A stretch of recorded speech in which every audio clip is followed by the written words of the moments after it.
Que el Señor Jesucristo nos bendiga. Damos gracias por todo su amor y toda su misericordia. Hoy avanzamos al versículo siguiente, que es el versículo 16. Apocalipsis capítulo 2, verso 16 dice así en el nombre del Señor Jesús. Por tanto, arrepiéntete, si no vendré pronto a ti y pelearé contra ellos con la espada de mi boca. El versículo 16 comienza diciendo, por tanto, ya lo hemos explicado, cuando encontramos esta expresión, por tanto, quiere decir que lo que viene a continuación es más importante aún. En el verso 14, en el verso 15, el Señor Jesucristo le dice a la iglesia de Pérgamo que tiene doctrinas equivocadas, la doctrina de Balaán y la doctrina de los Nicolaitas. Una vez que le explica el Señor que esas doctrinas tienen que ser quitadas, que tienen que ser sacadas, que no es una enseñanza cristiana, luego dice por tanto, y después dice arrepiéntete, es decir, lo que viene a continuación del por tanto es muy, muy importante. Esa expresión por tanto la encontramos en muchos pasajes bíblicos, cuando el Señor crea a la primera pareja y le dice, por tanto, dejará el hombre a su padre y a su madre y se unirá a su mujer, y ambos serán una sola carne.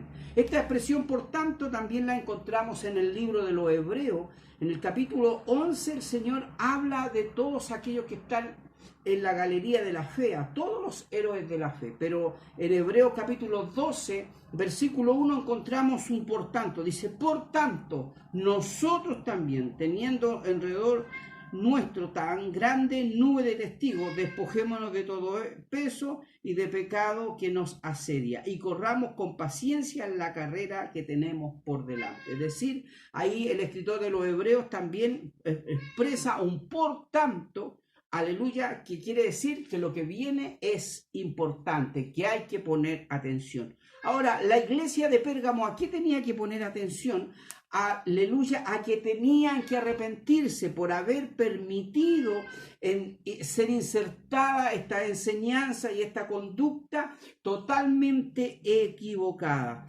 Nosotros tenemos que entender que como comunidad, como grupo, como iglesia, muchas veces tenemos pecados y no es de una sola persona, sino que en su totalidad. Hoy tenemos que entender que esta expresión arrepiéntete, el Señor se la dice a la iglesia de Éfeso en Apocalipsis capítulo 2 versículo 5, también se lo dice a la iglesia de Pérgamo en este versículo, Apocalipsis capítulo 2 versículo 16.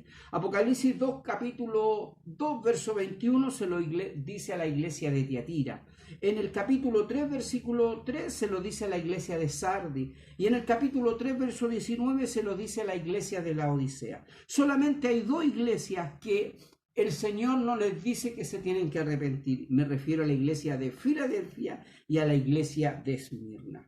Éfeso, Pérgamo, Tiatira, Sardi y Laodicea, el Señor les dice arrepiéntete. Muchas veces pensamos que el arrepentimiento es solo para el impío, para el inconverso, por aquel que lleva una vida totalmente ajena a las normas morales, espirituales que el Señor establece a su iglesia. Pero el arrepentimiento es para todo. La iglesia de Éfeso, la iglesia de Pérgamo, Tiatira, Sardi y Laodicea tienen que arrepentirse. Hay pecados de comunidad, hay pecados de conjunto. Así lo entiende la palabra de Dios en el libro de Nehemías, capítulo 4, en el libro de Edra, capítulo 9. Vemos también el libro de Daniel, y voy a leer el libro de Daniel, capítulo 9, cuando él entiende que Israel ha cometido pecado. Verso 20 dice, aún estaba hablando y orando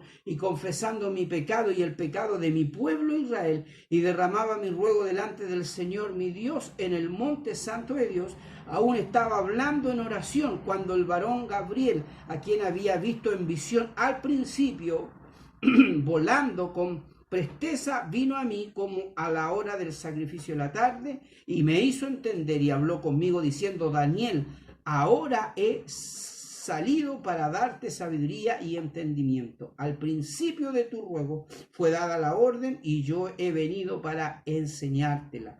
Porque tú eres muy amado. Entiende pues la orden y entiende la visión. 70 semanas están determinadas sobre tu pueblo. Note usted, cuando Daniel en el capítulo 9, él se pone a orar, no es solamente por su pecado, sino entiende que es el pecado de Israel. Hay una escritura muy conocida en Segunda de Crónicas que el Señor nos dice en el verso 14 del capítulo 7, si se humillare mi pueblo, sobre el cual mi nombre es invocado, y orasen y buscasen mi rostro, y se convirtiesen de sus malos caminos, entonces yo iré desde los cielos y perdonaré sus pecados y sanaré su tierra. ¿Qué es lo que tenía que hacer la iglesia de Pérgamo? Convertirse, arrepentirse, buscar en humillación, aleluya, al Señor, y por supuesto que iban a tener respuesta de bendición para ellos. Jesús nos bendiga. Amén.